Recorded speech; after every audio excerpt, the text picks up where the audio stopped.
5,500 years ago, the Sumerian people of Mesopotamia developed the first system of writing, now called cuneiform. A reed was used to inscribe soft, damp clay tablets with various types of symbols. These inscriptions communicated the language of the day. They are the earliest human voices we hear. They connect us to a time and people that we could otherwise only imagine.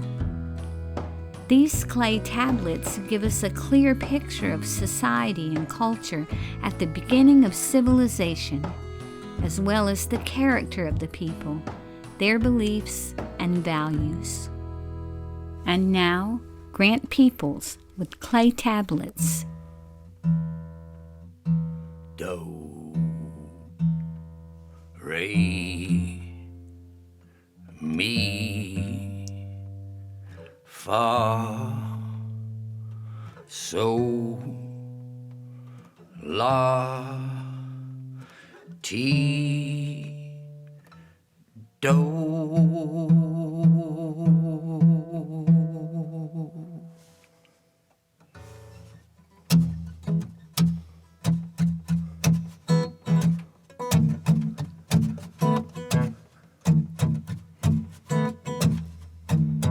Adam and Eve in paradise, they had everything so nice. Eve had a chat with a snake, and things have never been the same. Not me. The people say, your modern woman, she gone astray. But I say the women of today, they're smarter than the men in every way. That's right, the women are smarter, that's right. The women are smarter, that's right. The women are smarter. The women are smarter, that's right. A little boy sits on the corner and cries. An old man stops and asks him why. Little boy say, girl, treat me bad. The old man, all him do is laugh. Not me. The people say, your modern woman, she gone astray. But I say the women of today, they're smarter than a man in every way. That's right, the women are smarter, that's right. The women are smarter, that's right. The women are smarter. The women are smarter, that's right.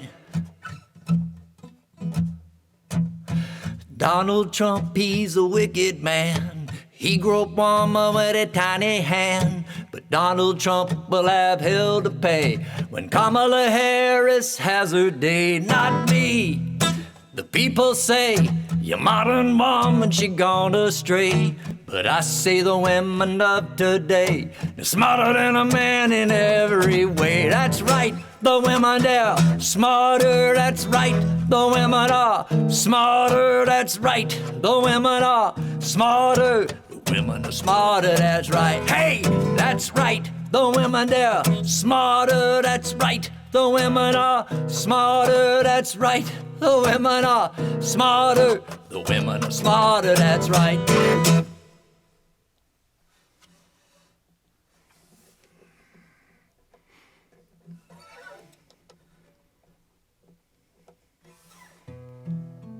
I love that picture. I'm going to do a song that I wrote about my Aunt Lou. Some of you might have heard about her before. She was my grandmother Betty's sister. She had 9 brothers and sisters, and she is my first ancestor on both sides of my family to graduate from college, which she did in the early 1920s.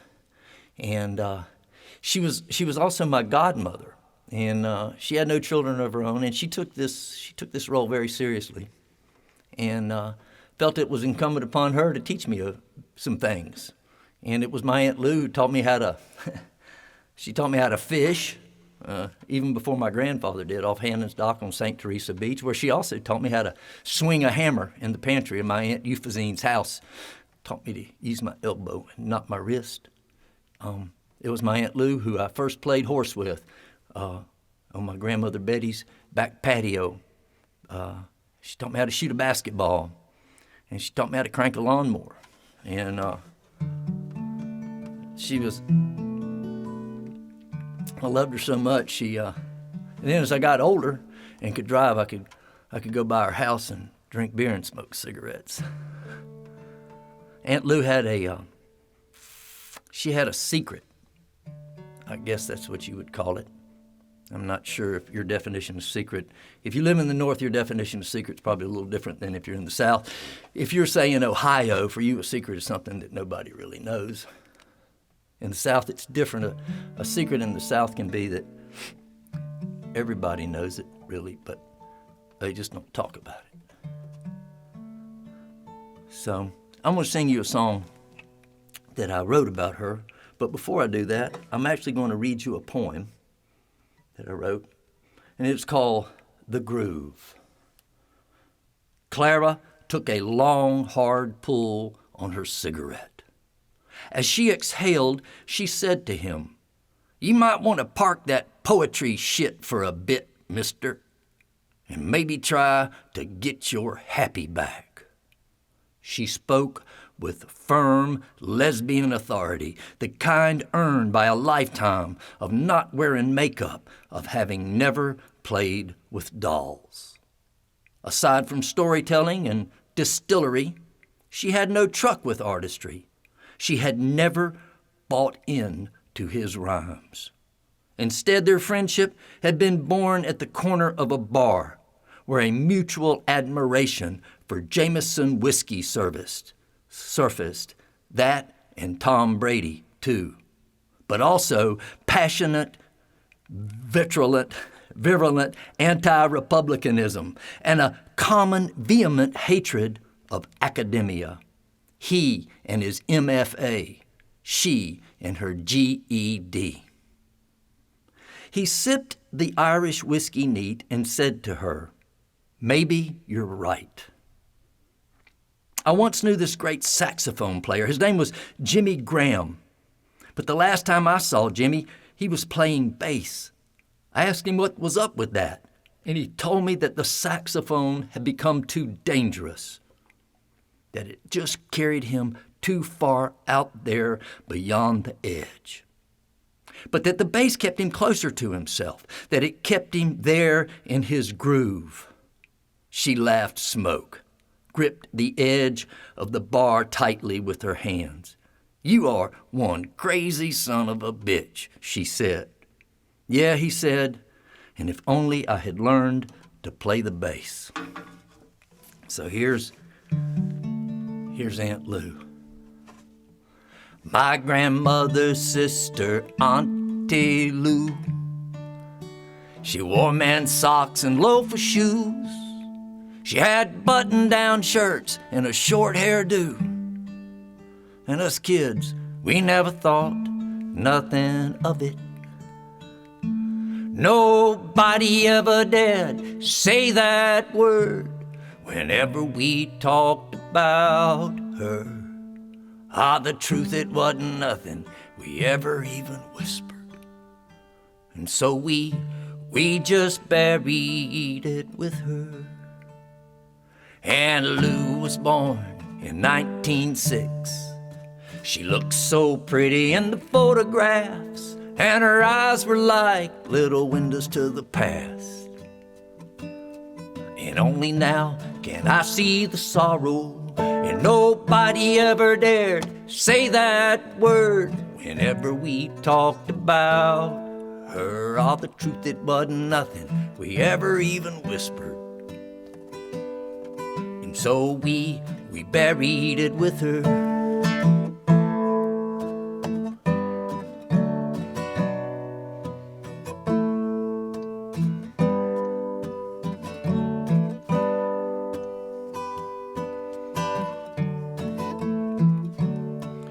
Martini in her left hand, a cigarette there in her right, and she's driving home alone on a Saturday night. And Lou could saw a board, she could drive a nail, she could run a chainsaw, make a football sail, and put a worm on a hook and cook a steak on a grill. And she could chop wood like a And nobody ever dared say that word whenever we talked about her. All the truth, it wasn't nothing we ever even whispered. And so we just buried it with her.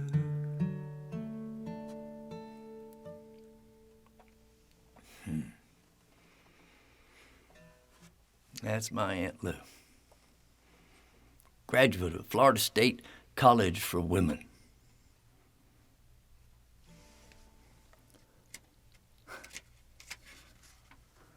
Thank all y'all for being here tonight. I know there's a convention or something going on. Maybe there's a conflict there. But I really appreciate you being here. This is going to be this is a night of recognition that this date just happens to be the date on which the ratification, the 100th anniversary ratification of the 19th Amendment falls. And it was a year ago that I began, in August of last year, that I began starting to just work on this idea about making a record of songs that had been written by women. And I believe it was actually learning about the 99th anniversary of the 19th Amendment that kind of got me going, or helped conceal that idea, bring that idea together. I started raking up the songs, started crunching them. They were all songs that were written by friends of mine, women who were friends of mine. And as I did it, I began looking into the history of the women's movement. Now, I was a history major in college. I realized that there was so much I did not know about this movement.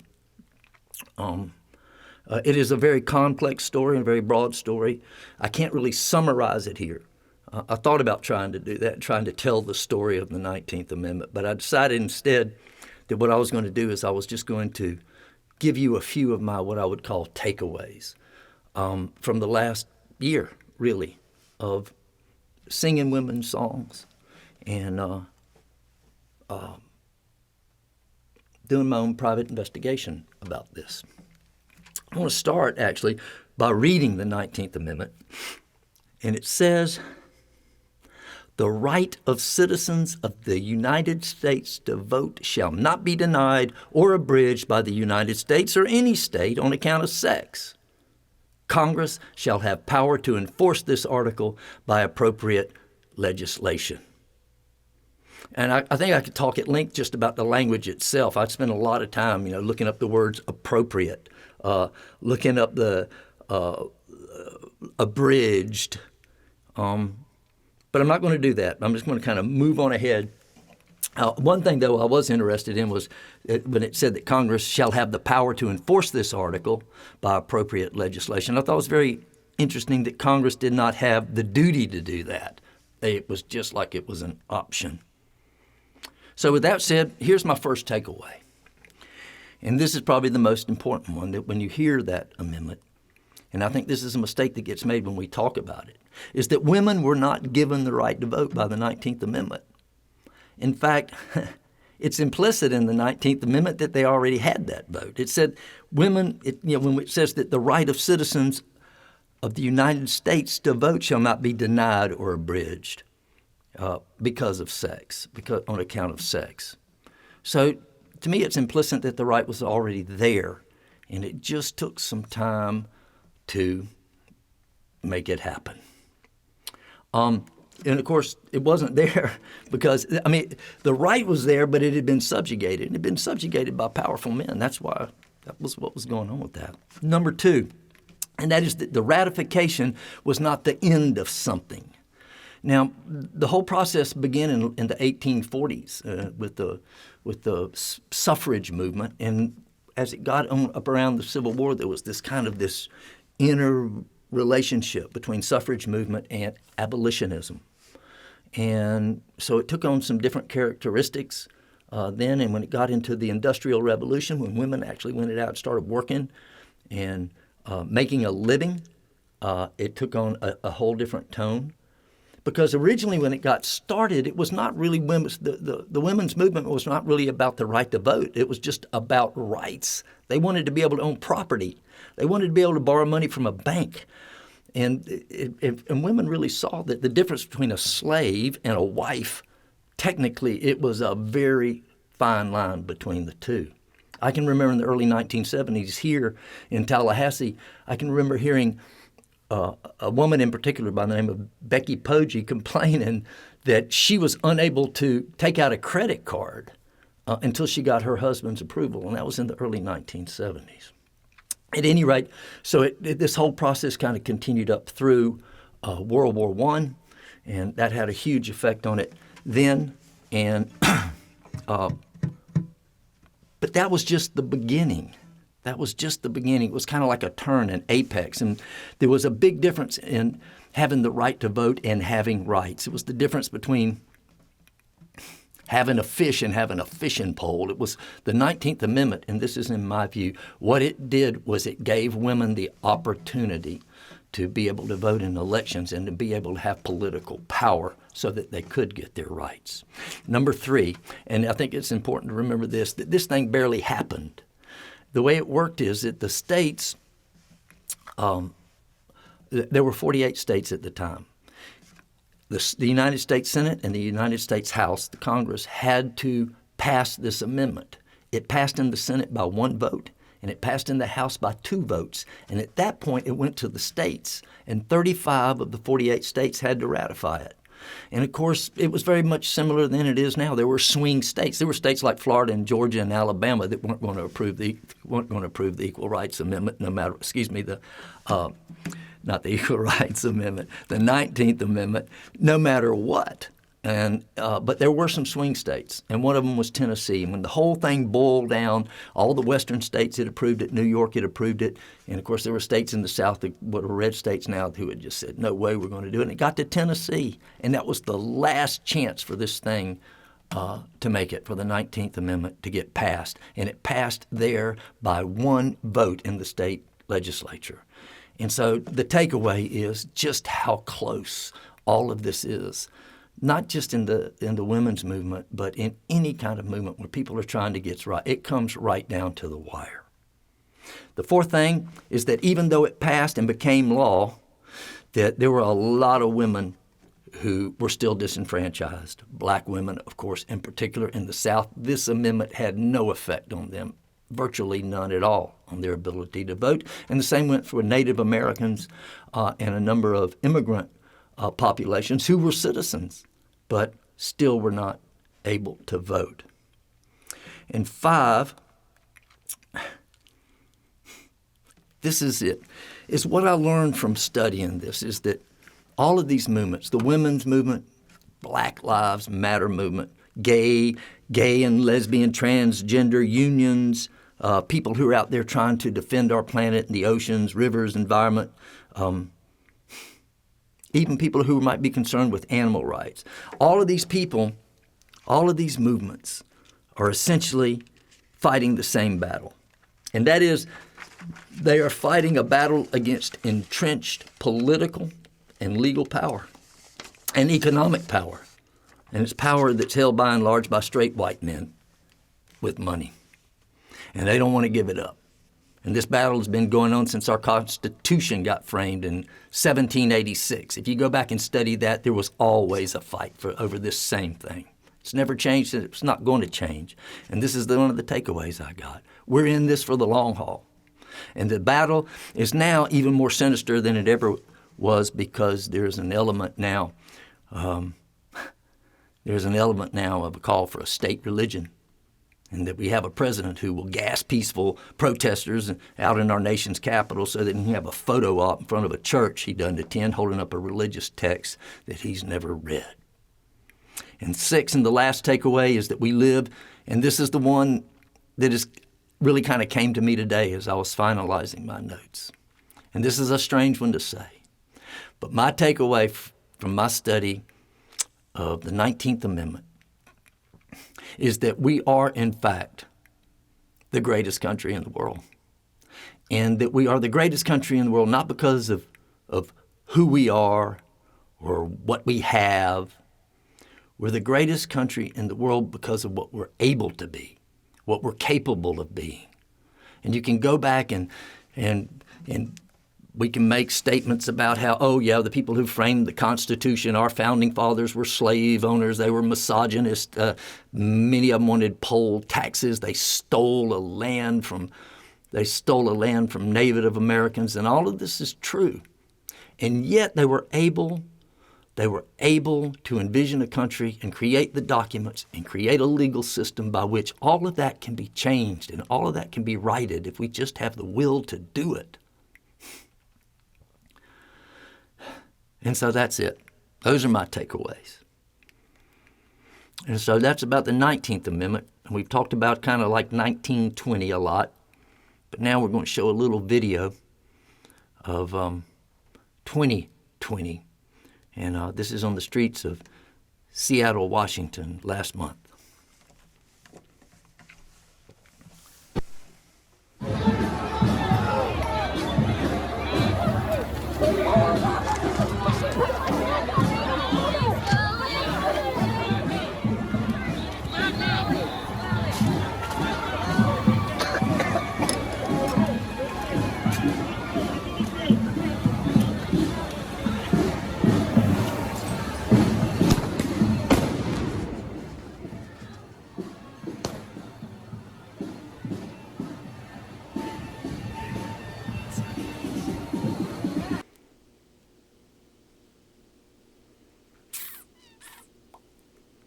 That's what this is about. All right. No commentary on that. I just want to, how about, I think it's time to get Donna on the phone. Pete, have you got Donna out there? Is she on the line somewhere? I'm on the line. Hey, Donna, how are you? I'm doing well. So tell me, Thomasville, I went out and I voted today. Did y'all vote in Georgia today? No, we had our primary about a month ago. You had your primary. Today we had local elections in Florida. And, That's what I mean, yes. Yeah, so you had that as well. Well, today we had local elections here in Florida, and there were 10 races. And I would just like to say there were 10 races, and out of those 10 races, there were 7 women that I voted for. And so I'm really proud of that. Not proud that I did it. I'm proud that they were there. And yeah. So I got a question for you. You have 2 daughters and a granddaughter. Yes, I do. Uh-huh. And you also have a son. Yes. Is it different? I mean, like is it different raising, like when you had your girls, did you have this, raising your girls, did you have this idea that it was going to be tougher for them? Yes, I did. Mm-hmm. I felt like they were going to have a strong character. Mm-hmm. I wanted them to have a strong character. Right. So they could succeed in whatever they wanted without having to be left behind because of their gender. Right. And it's funny you say strong character because that's, today it sounds like strong character. That's one of the things that women can get accused of. It's That's almost a nasty one. Yeah, you can be a nasty. Well, you also have a granddaughter.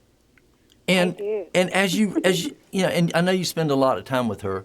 Do you think it's different with her? Has anything changed now? Like raising a granddaughter, I mean, does it or does it seem better or does it seem worse? Well, I think in a lot of ways it's worse. I don't know that that's gender-based, but just the climate we're living in today, the political climate and I mean the kind of politics that you can't ignore, you know, of going out every day, whether you have health care or not, whether you're going to be told to go to a school when it's not safe because of the pandemic, those kinds of things. Right. So I think it's harder in many ways today because of those kinds of things. Yeah. All right. Well, by the way, Donna Mavity is she's my right-hand person. Pete, do you have a picture of that little girl by any chance? Look at that, right? Oh, who is that? I don't know if you can see that. That's Donna's granddaughter at the piano. She's at the piano. She's got hymns and a listen to women play. Well, I just wanted to let everybody know that Donna is my publicist, and she's worked for me since the very beginning, since 2008 when I got started in this, and I know some of you have kind of wondered who that woman is on the other end.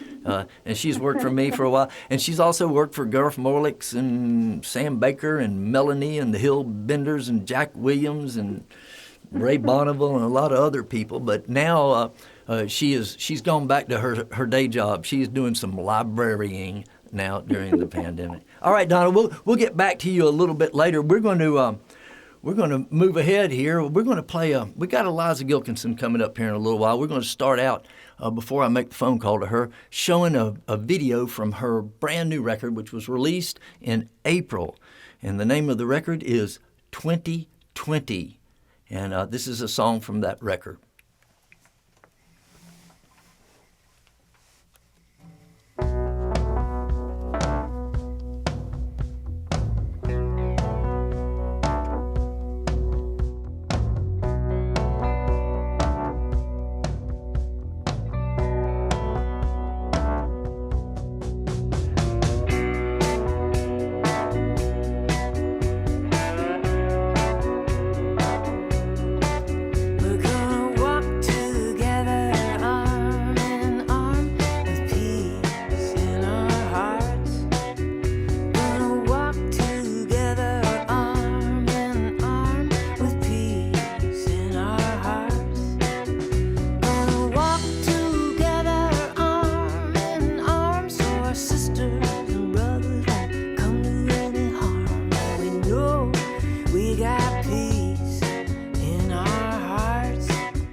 All right, we're giving Eliza a call. Let's see if she answers. Too ringy-dingy? 3 ringy-dingy. Oh, come on, Eliza. 4 ringy-dingy. Hello. Hey, Hello. is Eliza in? Who's calling, please? This is Grant Peeples. Okay, 1 minute. Hi. I thought it was a telemarketer. That's why I was being weird. Eliza's right here. Hold on. Hey. I am a telemarketer. Hey. Yeah, I am a soldier in the army of the Lord. Have you been watching Have you been watching the show? Have you been able to watch? No. I'm completely off schedule here. No problem. We just played Peace in Our Hearts. We just played that for the. Okay, I'm going to tune in right now. I set my alarm. It did not go off. Yeah, so you don't even need to tune in for this phone call. We can just do this, and you can tune in later. I just had a few questions I wanted to run by you if I can. And But let me just sign on to everything, okay? That would be nice for me to do that. All right. Well. So, what I wrote down here was, and maybe I'm off. You gave me a link at 8:30, right? And 8:30 your time is 6:30 my time. See, I thought you were in Austin, so that's why we all. I'm not. That's why. Yeah, you're in New Mexico. But hang on. I'm going to go there now. See, I thought you were in Austin. Okay, all right. So now you want me to... Okay, I want you to turn that down. Yeah, I will. Hang on.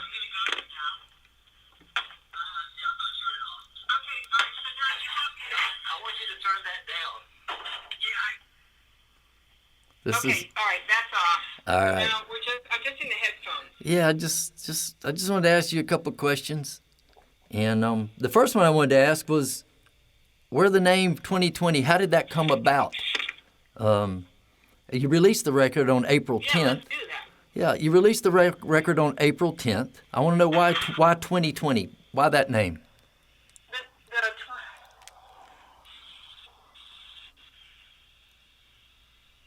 Hello?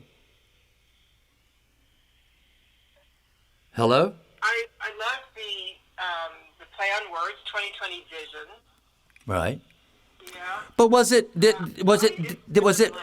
a post-COVID name, or did you name that before the whole COVID thing took place? Hey, Grant. Yeah.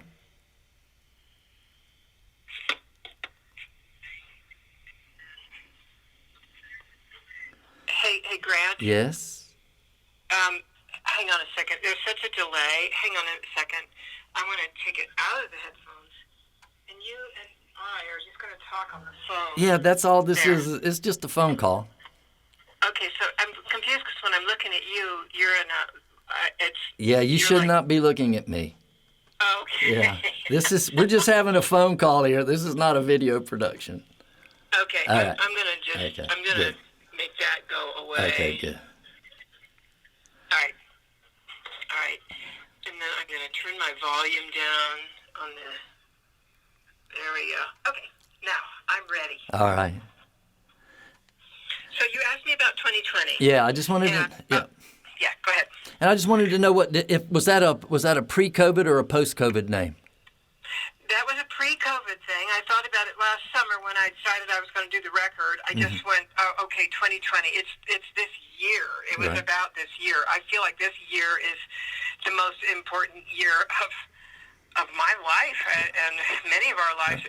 So much depends on this election, and I wanted to write a bunch of music that would address the election, that would be sort of anthems for this year. Right.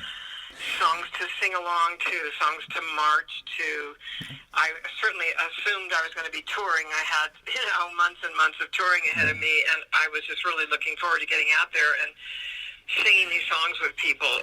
But then there was a 2020 vision. I like that. And then the hindsight is 2020. There was just a lot about the name that seemed to work for me. Right, and it ended up being more auspicious than you could have ever dreamed, I guess. Let me ask you this, and I saw it on Facebook. I guess it's okay to say you just turned 70. I think it was yesterday. No, I'm announcing announcing my 70th birthday, which is coming up in a week. No, we just announced it here, so that's okay. I want to know. This is something. I mean, that's a big number, and I was interested if there's something that you have learned in the last 5 years or so about the music business, about life, or something that you wish you had known when you were 30 years old. Something that might have put you on a different track, that might have sent you going in a different direction. Well, there were many crossroads where I took left turns, and later on I thought, boy, if I had turned right, then I might have had a major record deal. Or very often I chose a sort of a non-commercial route when I was given the opportunity to grow my career. And I just didn't care. And then later on, it's like, oh my God, how am I going to make a living? I need to do the thing that everybody's doing. And then, so I really have been pursuing who I am, and also in the context of the industry. I've been doing that for 50 years now. Right. So I really have. I've kissed a lot of frogs. I've chased a lot of dreams. I've cried a billion tears of disillusionment and sorrow and grief. I've quit and recommitted. I've felt almost suicidal at times because I couldn't make my dreams come true, right. with my career. And what's interesting is you get to be 70, right. and you think, God, I'm so glad I had the life that I had. Mm-hmm. I'm just kissed the earth that I had the life that I had, because all the things I learned. I'm not sure that I would have been a person who could have handled adoration and fame. I think it might have stopped me from growing, and it might have kept me not humble enough, and I may not have learned the larger lessons about what it means to be an authentic human being. Right. I may not have met my beautiful husband. I might not have had my incredible children and grandchildren. My life is so beautiful, and I'm so grateful for everything I've had, but it has been a very hard place to get to. Right. Well, it's interesting. My next question kind of follows this: is you have mentored a lot of women.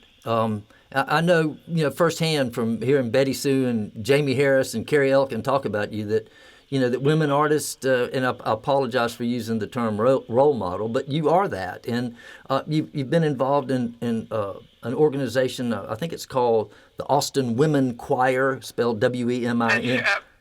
It's called Women Elevating Women in Music, WEWIM. Right, WEWIM. And that was started by me and Charlie Fay. We were just hanging out, and actually the story behind it is interesting, because I was reaching this point in my early 60s where I started to. The young women were coming up, and I really in my 50s I began to realize that aging. I mean, there's so much ageism for women. It's right. Insane. Women are really not allowed to grow old in public. We are. I think honestly it grosses people out to see older women, old women. I think it's a turnoff.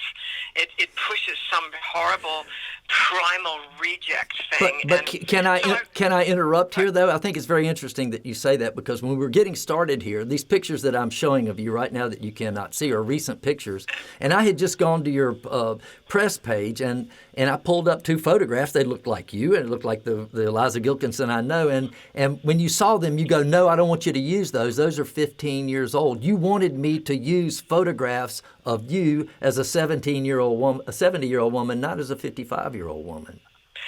Well, that's what I'm getting to is this whole idea of authenticity, which I think trumps everything. And right. So if you really go for who to really unearth who it is you really are, then you can enter into a kind of a timeless, ageless place. And so, but it has really taken me, a lot of work to get there. And what I was saying about the WEWIM thing, I was starting to feel really jealous of these younger women, Betty Sue, Carrie Elkin, all of them. I saw them coming up, and I was jealous of them, and I was covetous of my little piece of the rock. And I had a epiphany where I realized that is so wrong. That's so unhealthy for me to feel that way. And what can I do to change my head around this? And the answer was, get to know these women and do something for them. They've got to be struggling. It's got to be hard for them. Be helpful, and be loving and kind, and see what you can do to help them. And it was like this mission that I went on, and it just changed everything. Let me ask you this. Let's just say you're at Folk Alliance, or you're somewhere. You're at a hotel somewhere, and you get on an elevator, and it's you and a young woman with a guitar gets on there, and y'all are going up to the 30th floor, and she asks you, What's the most important thing I need to know or do with my career? And she asks you that, and I'm interested in what you would tell her, not that would be different than what you would tell a young man. If you had that elevator pitch, you had just that amount of time to say, just that one breather, what would it be? Again, it would be true to your authentic self. Do the work to understand who you really are, and that's what work you do on yourself. Right. And then, in terms of being an artist, it's a lot about writing really good songs. Don't stop short of greatness when it comes to writing songs. Don't consider a song done until every single word and melody and everything is in place, and it's very satisfying. Because I think what happens is everybody's all into their gear, and into their marketing plans. And I've said this many times to the younger women. You're spending too much time on your gear and your marketing plan. You're really good at it, but who are you musically? If you spend all the time that you spend on your marketing plan on really honing your craft, that might move you further than your marketing plan will. Well, yeah, and also I think what's very interesting is what your first word is you need to work on yourself, and I think that the idea is that artistry begins with the self even more than it does begin with the craft and working on yourself. I have one more question, and then I want to go and I really appreciate you, and I'm sorry about me screwing up on the phone call. I probably interrupted your dinner. That's great. I'm very happy to talk to you. There's a famous Utah Phillips quote. I say it's famous. I have it written in my house, and I probably have it written down wrong, but it says, "You can't make a career move in folk music." And I was just wanting to know, like now. Would you just share with me, what is your strategizing now as far as your career in light of this incredible birthday that's coming up, but more so in light of what looks to be out there and what not to be? What are you doing booking wise? What are you doing about reassessing and rethinking about how to proceed? Getting out into the public, it be through songs or shows.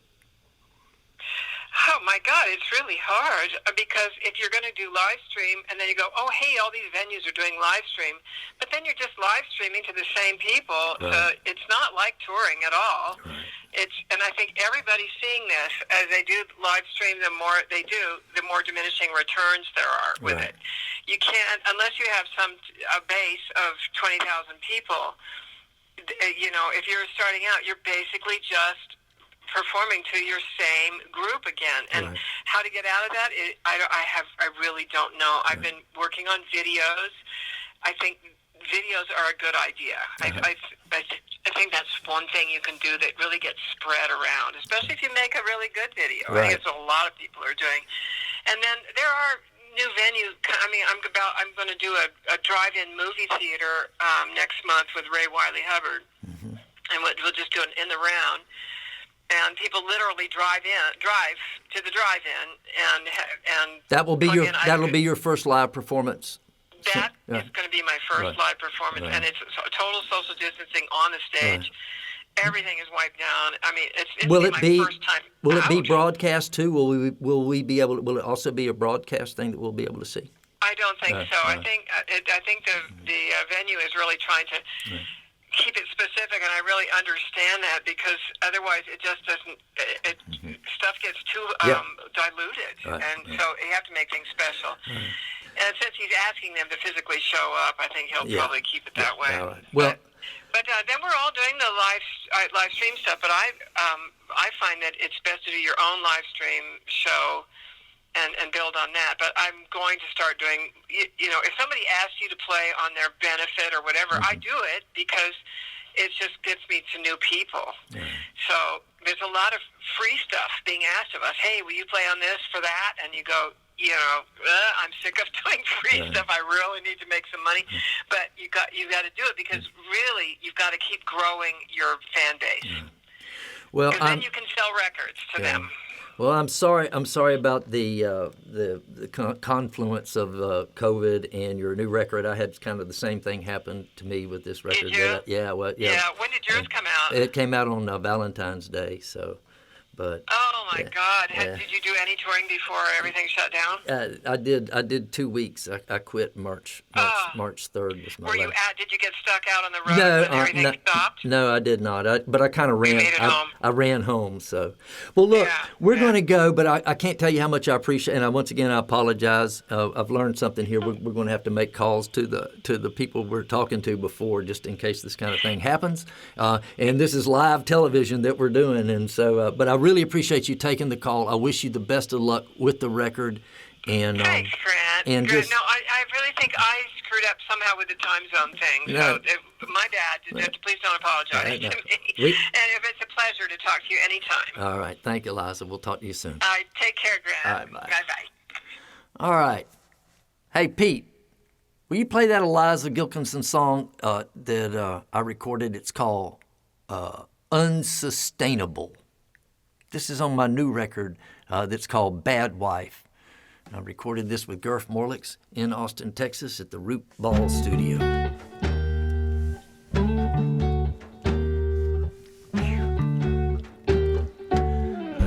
Unsustainable, unmaintainable. We've gone too far and now it's uncontainable. Let's tear it down and start all over again. Reprehensible, indefensible. The way we are is truly incomprehensible. Back to the drawing board and start all over again. Madly, we love you madly. We would have gladly maintained the status quo.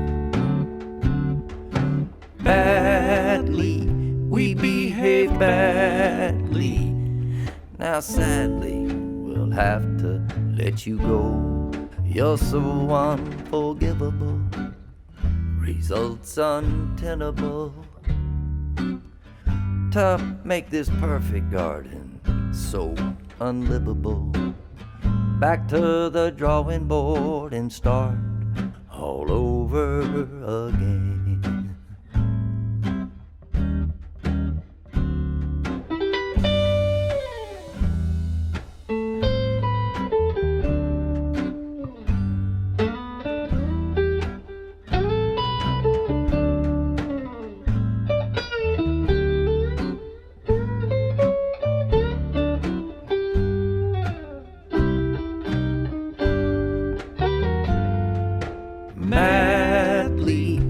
Loved you madly, we would have gladly maintained the status quo.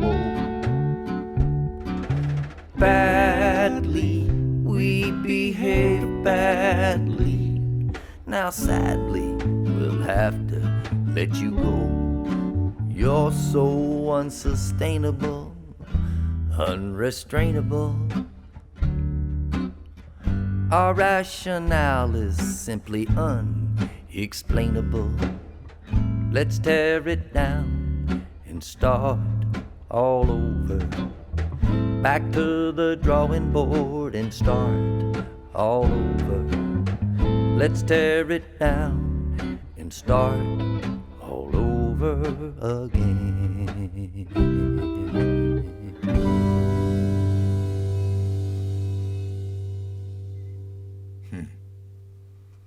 Yeah, that's Unsustainable, written by Eliza Gilkyson. And that was Gurf Morlick's singing with me. When we made this record, Bad Wife, it's the first record I've ever made that had no women playing on it. There weren't any women singing. There weren't any women. I've had women producers. So that was Gurf doing that beautiful harmony there with me.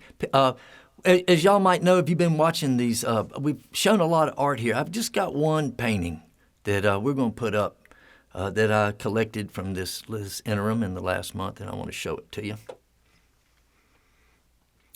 And it's by an artist named Zilly, is the best I can tell her name on that signature.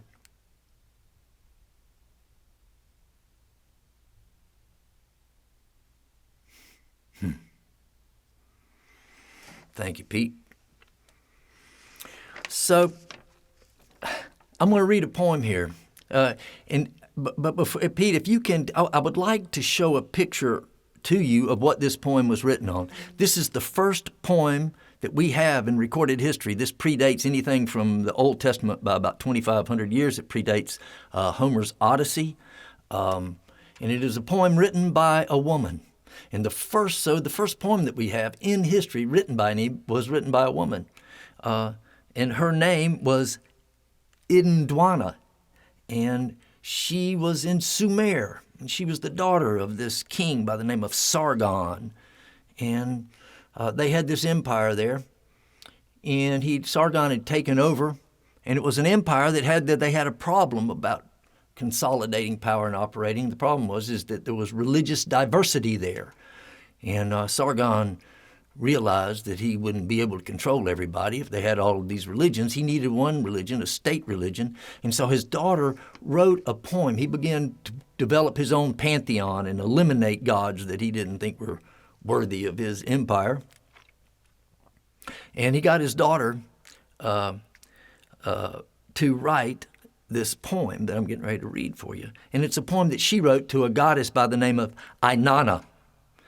And I'm going to read it. Here we go. It says, "Thirst curs, lady supreme over the foreign lands, you can take anything from your providence. Who can take anything from your province? Once you have extended your province, if you frown at the mountains, vegetation there is ruined. Their great gateways are set afire. Blood is poured into their rivers because of you, and their people must drink it. They must lead their troops captive before you all together. They must scatter their elite regiments for you all together. They must stand able-bodied young men at your service all together. Tempests have filled the dancing places of their cities. They drive their young men before you as prisoners. Your holy command has been spoken over the city which has not declared, 'The foreign lands are yours.' Wherever they have not declared, it is your own fathers, and it is brought back under your feet. Responsible care is removed from its sheepfolds. A woman no longer speaks affectionately with her husband. At dead of night, she no longer takes counsel with him, and she no longer reveals to him the pure thoughts of her heart. And she no longer reveals to him the pure thoughts of her heart. Impetuous wild cow, great daughter of Suan, who can take anything from your province?" And there she is, a statue of the woman who wrote the first poem that we have, which was a poem about a state religion, praising the gods of the state.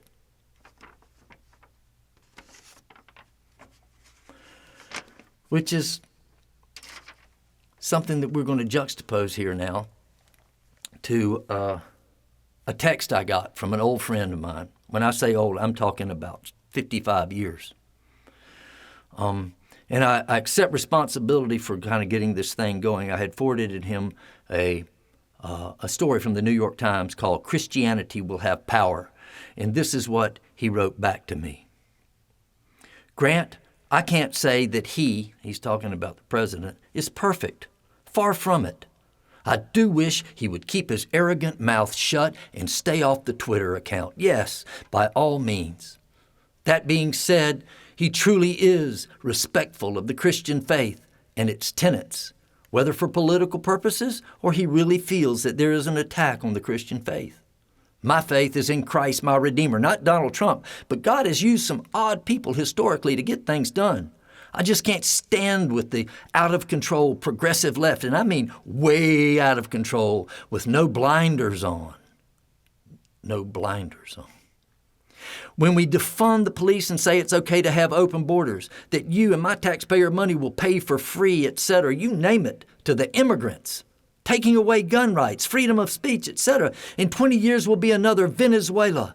America is the greatest country on earth and has been protected and flourished with God's umbrella over us.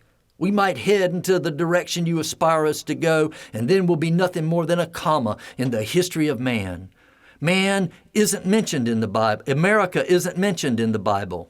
And that may be the reason we ended up being a comma in the history of the world. I love you and always will. Let's disagree. Let's agree to disagree. So that is from my old friend. And I juxtapose that to the poem from the oldest poem we have in history, a poem that is 5,500 years old. And I think I'm just going to read this. This is kind of a summation and a reply to my friend. I'm sure I don't need to draw the blatant parallels here between my friend's text to me and the text discovered on the clay tablet that was Edenhuanna's poem to the goddess Inanna. There is almost 5,000 years between the two missives, but the essence of each is an unmitigated cry for a theocratic state. The primary difference between the two is that what the priestess Edenhuanna wrote was a creative act, original, and the text my friend sent is something that's been copied and pasted 1,000,000 times by Christian nationalists and sent to people like me. It is revealing and telling about who you are as a human being, my old friend, telling beyond your spiritual ability to even grasp, I'm afraid, that your only rebuke of Donald Trump, the only thing you stated you had a problem with, was that you wished he would not open his arrogant mouth or tweet his vileness because, well, let's face it, it is uncomfortably embarrassing and inconvenient to you and your cause. But you citing this is the concern you have about him, and not, say, the 19 women who say he sexually assaulted them, or that he paid off a porn star he had sex with while his wife was pregnant, or that he sold off vast portions of our national parks and overturned hundreds of regulations that protected our drinking water, the air we breathe, and what is left of our wilderness.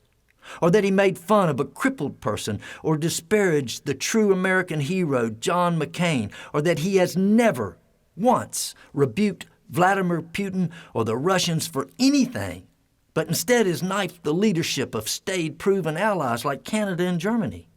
Or that his Trump University was shut down. It was called a scam by the conservative magazine, the National Review. Or that he ordered separating children from their families and putting them in chain-link confinements. Or that he is the only person in history who's ever claimed to be a Christian who doesn't know that 2 Corinthians has never been called 2 Corinthians by anybody other than him ever. Or that he has shamelessly tried to bring the United States Postal Service to its knees so that he can discredit and disrupt our electoral process. Or that his not-for-profit so-called charity was shut down with impunity for fleecing people out of their money. Or that he fired the entire pandemic response team put in place by President Obama, then misled, mismanaged, and lied to the American people about COVID-19. Or that he has never once displayed a smidgen of humility or grace or empathy in his character, ever. Nor has he apologized for anything ever, including spewing lies about Obama's birth certificate or taking out ads in the New York Times calling for the execution of 5 young black men who were later proved innocent of the crime they were accused of, or that his candidacy is overwhelmingly supported by the likes of the KKK, fascists, and militant public gun-wielding white supremacy groups, or that he feels himself, quote, a star, and is therefore entitled to grab women by the pussy. I could go on and on with the dirty laundry list of the abhorrent, vile, creepy, and scandal-ridden life of this despicable human being. The only footnote I would like to toss in is a quote from my father who said, "Donald Trump is the only guy I ever heard of who went broke owning a damn casino." But no facts and weights of evidence are ever going to change you, your heart, or these things you call your quote-unquote beliefs. No, you are a true believer. And like all true believers, you are programmed with passion rather than critical thinking, and therefore you can't help but automatically reject out of hand anything that appears to undermine those beliefs. And all that aside, I want to be really clear here about something, old friend. No, I will not agree to disagree with Christian fundamentalism using a malignant, narcissist, lying sociopath to usher in their autocratic theocracy. Christian nationalism is anathema to our Constitution, to the bullet that still resides in my father's body from when he fought for American idealism. It is an enemy of democracy and an enemy of free minds. It is an enemy of this fragile experiment of a nation that Abraham Lincoln called the last best hope for humanity. And I am spiritually at war with that, and therefore you as well. And so, no, I will not agree to disagree.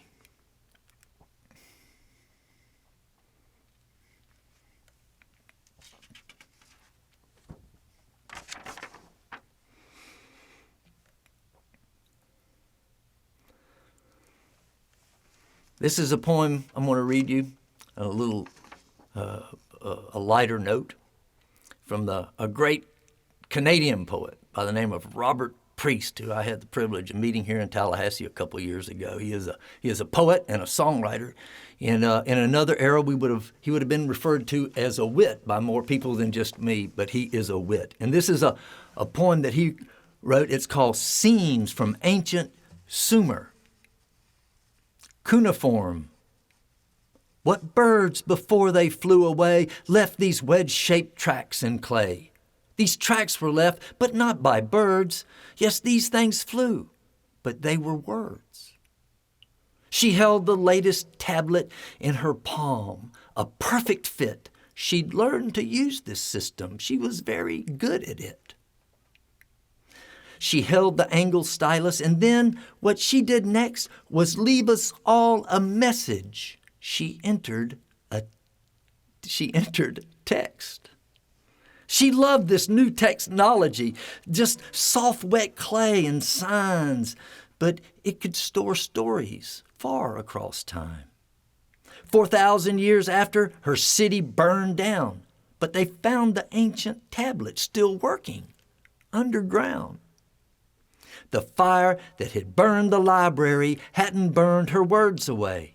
In fact, the flames had hardened them and baked them in the clay.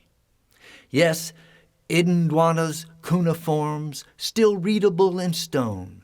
Her tablet fits in the palm, just like a mobile phone.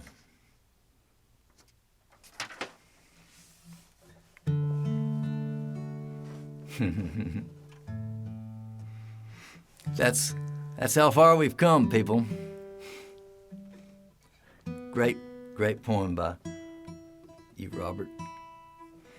I'm gonna sing a few songs here that I wrote for women. And this is a song, it's a brand new song I wrote for my great niece. And her name is Sadie.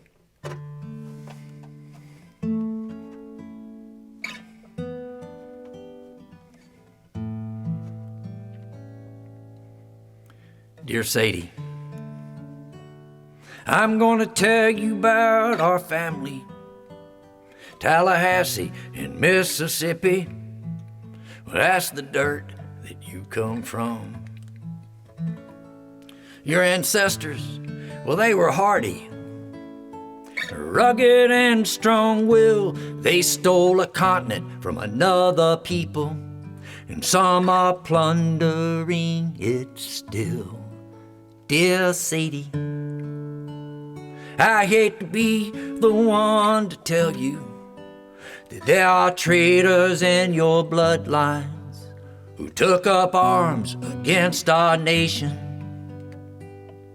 And they attacked our Constitution and had their asses handed to them. Dear Sadie, this is the past we can't forget. Aside from bird shit on some monument, being white, it's still fraught with privilege. I hope your eyes, they're never blinded to this truth. I hope your heart is put to its fullest use, and that you grow up to love others as one would love one's only brother. Dear Sadie,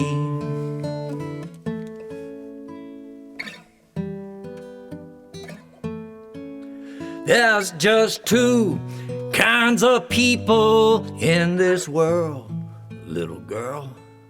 Yes, and both of them are in you. Yes, both are there inside you. And you become which of the two you choose to be you. And this is part of what I'd hoped I'd have the chance to teach you. That and how to sharpen up a word, sing a ringing Dylan verse, read some Mary Oliver, and play an E chord on guitar. Yes, I'd hoped to try, but I'm afraid we missed that ride. Dear Sadie, I know chances are you'll never know me, but when you grow up, ask your daddy.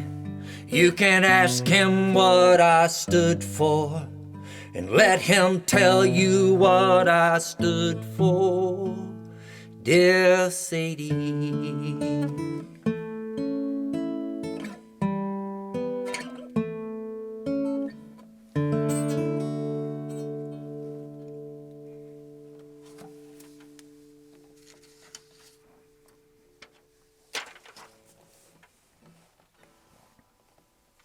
my great niece.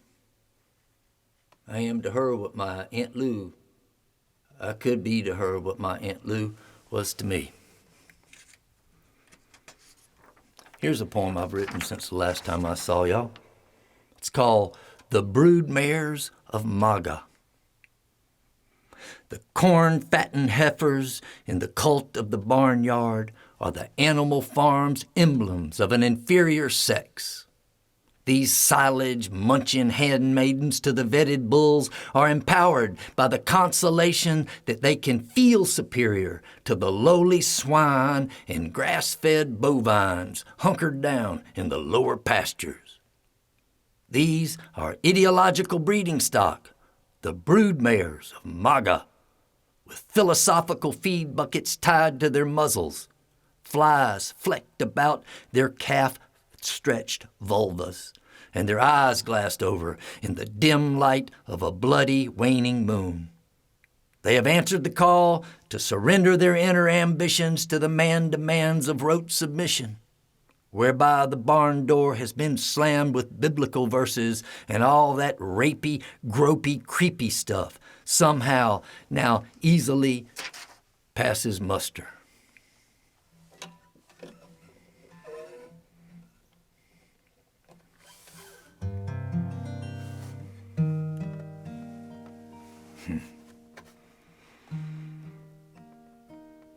So I sang you a song about my Aunt Lou, sang you a song about my great aunt, sing you a song now about, I sang you a song about my great niece.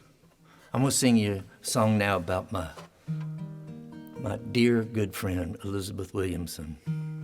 I wrote for her. She produced 3 of my records. We went to high school together. She's kind of a soulmate. Well, life on life's terms, it ain't no hell of a deal. And even with both hands on the wheel, well, it's a mighty rugged road we ride. And we might reinvent ourselves, but we don't really become someone else. And now I'm here to tell you, tomorrow is no place to hide. Ah, Elisabeth, well, is it just the coffee talking as I struggle through the fog of yet another brutal morning? I am wishing I was there with you in your sacred garden, sipping from that cup of wisdom that we have come to share. And anything we choose to sing can and will be used against us. It's a heartbreaking business. Keep both hands on the plow, 'cause there won't be no turning back, no shaving corners off our troubles, and no lights in any tunnels, and not a chance of digging out. Ah, Elisabeth, well, is it just the coffee talking as I struggle through the fog of yet another brutal morning? I am wishing I was there with you in your sacred garden, sipping from that cup of wisdom that we have come to share. Oh, Elisabeth.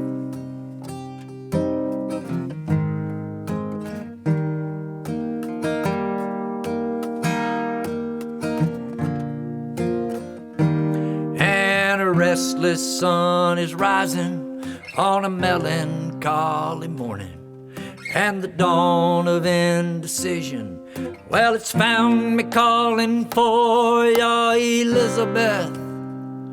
Well, is it just the coffee talking as I struggle through the fall of yet another brutal morning? I am wishing I was there with you in your sacred garden, sipping from that cup of wisdom that we have come to share, sipping from this cup of wisdom that we have come to share.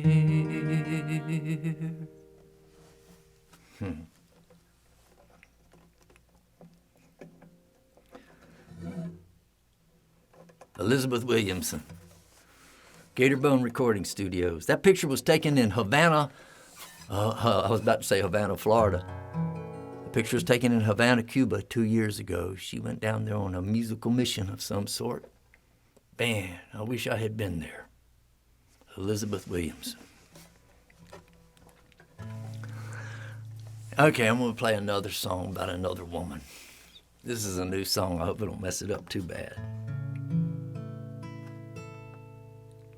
It took some time for the stars in the sky to convene and reveal what was really going on. I'd been confusing all the clouds with the great Milky Way, but now I see that today I'm not alone.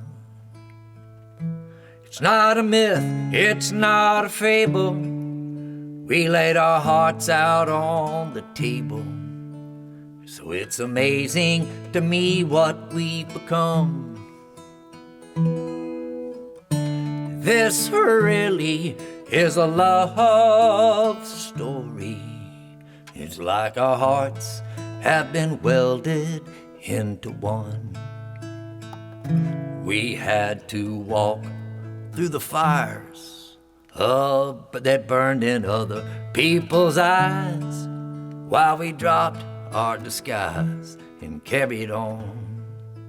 Nobody laid their money down on the chance this would survive, but we tried, and now just look what we have done. There was no ruse, there was no gambit. We just took a shot and grabbed it. And now they can't take it away or deny. This really is a love story. It's like I was waiting for you for my whole life.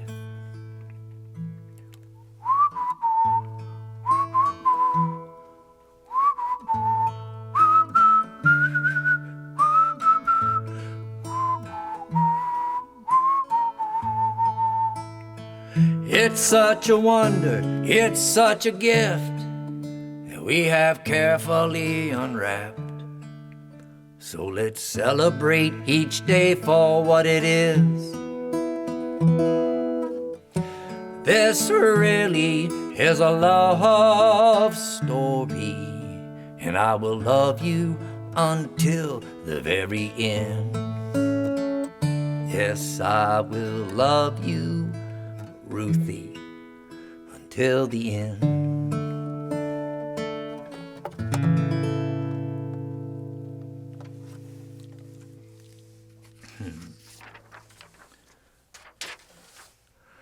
All right, Ruthie.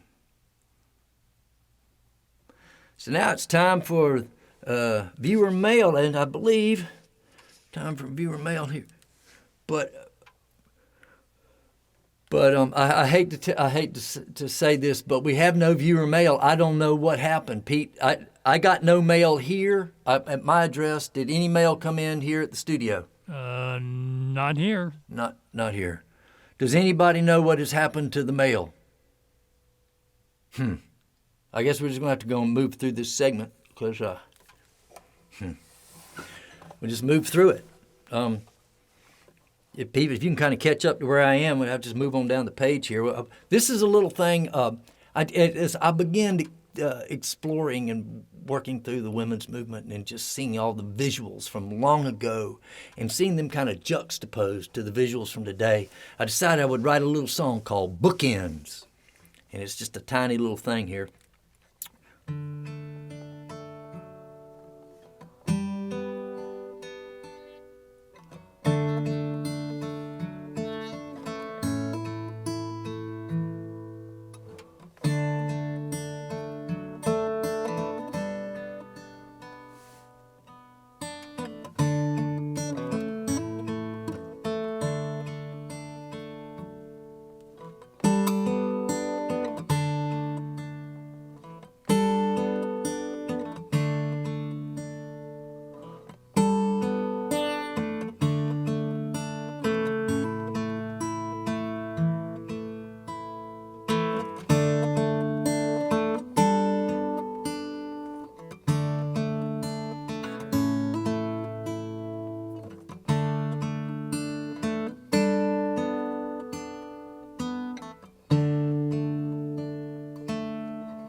That's a little ditty called Bookends. Hey, let's check back in with Donna for just a minute if we can, Pete. Hey, Donna, you there?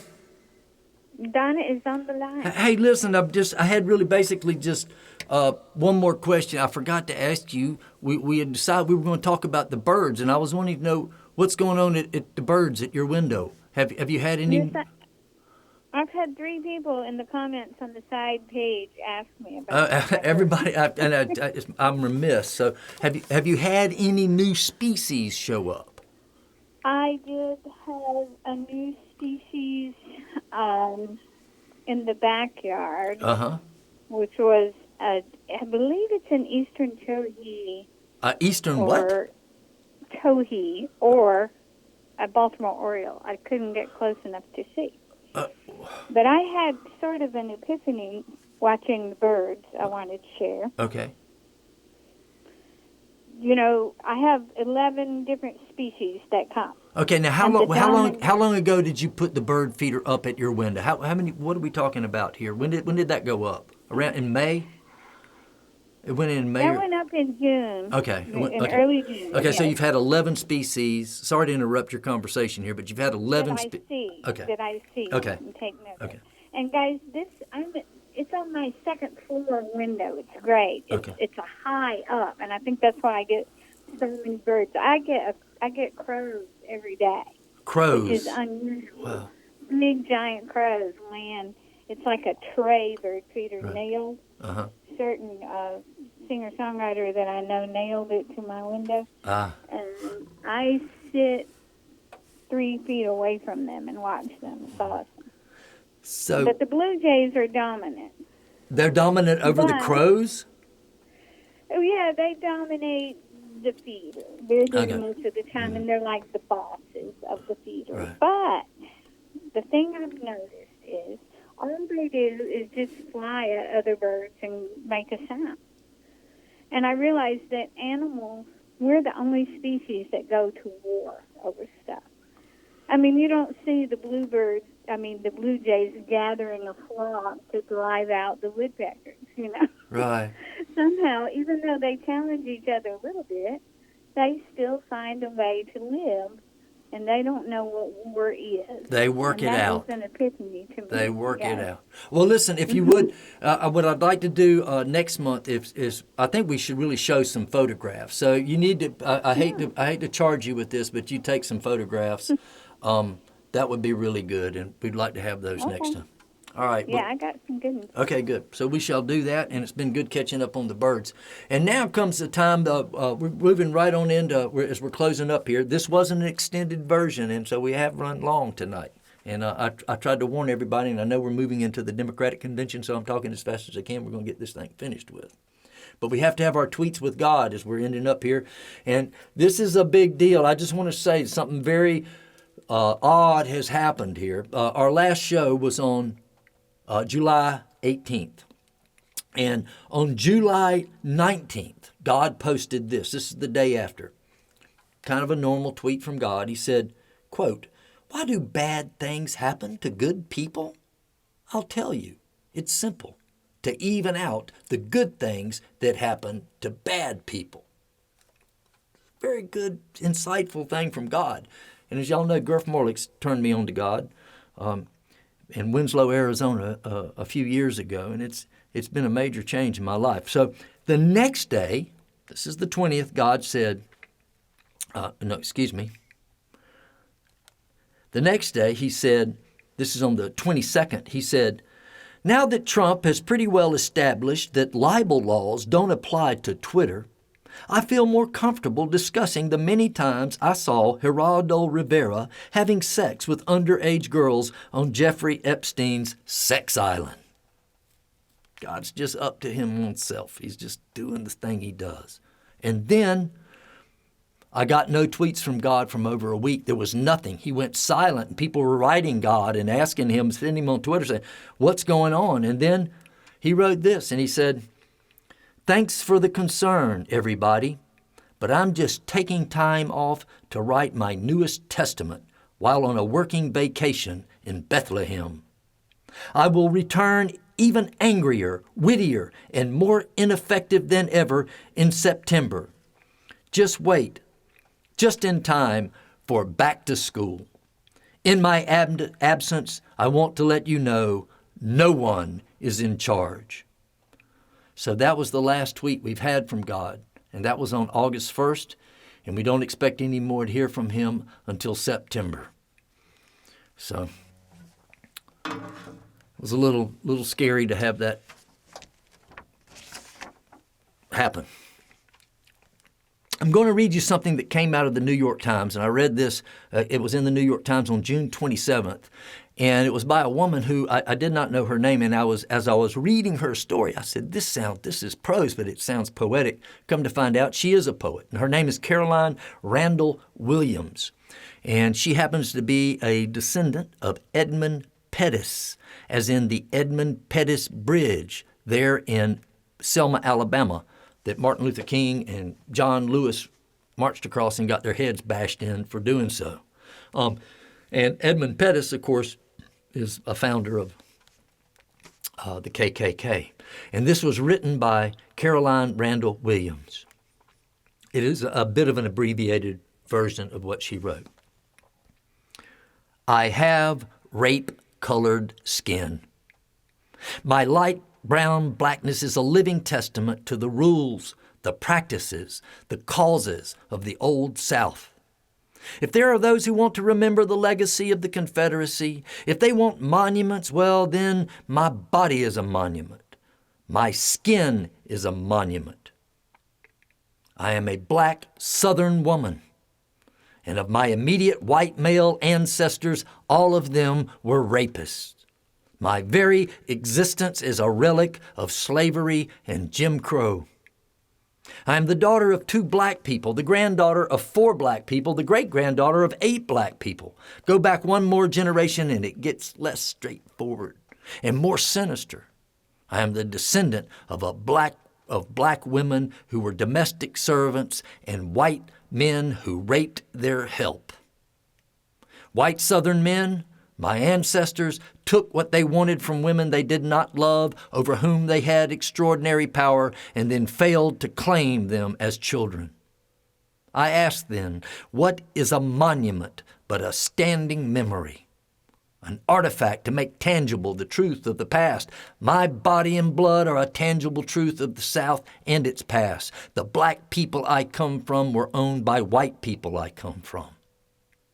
The white people I come from fought and died for their lost cause. And so I ask you now, who dares to tell me I should celebrate them? Who dares to ask me to accept their mounted pedestals, their monuments?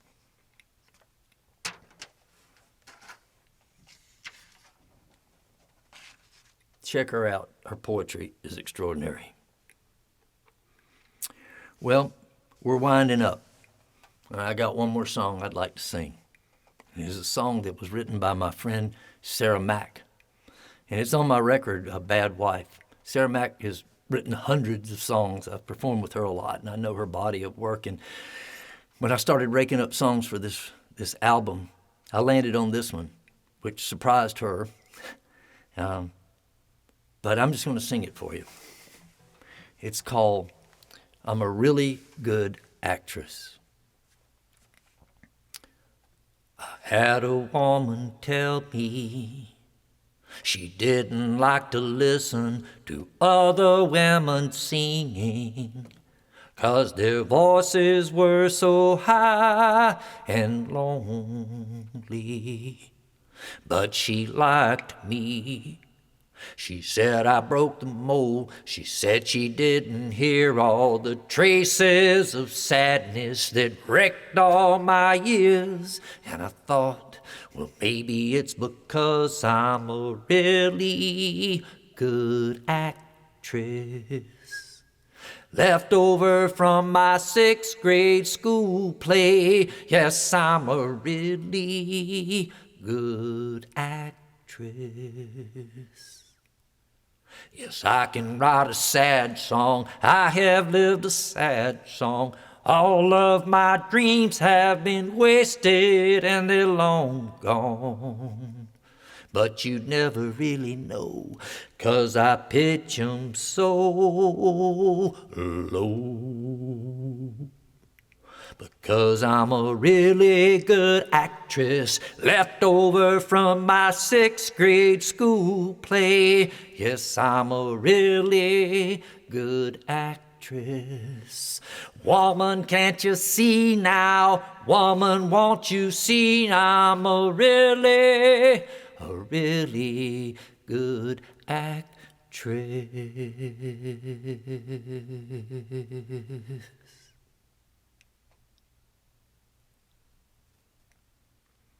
And that is Athena, naked Athena on the streets of Portland, Oregon, in front of a line of men with guns in uniforms that have no names on them and no insignias on them, and who are shooting flash bombs and tear gas at her. She's a really good actress.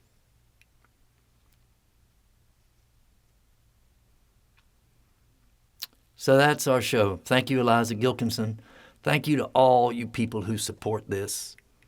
You know who you are, and I'm so grateful. And it's such an honor to be able to come in and spend time with you once a month going over stuff. And thank you, Donna. Thank you, Pete. Thank you, Robert. Special thanks to Rita Jane, who helps us with our PayPal account and our Venmo account.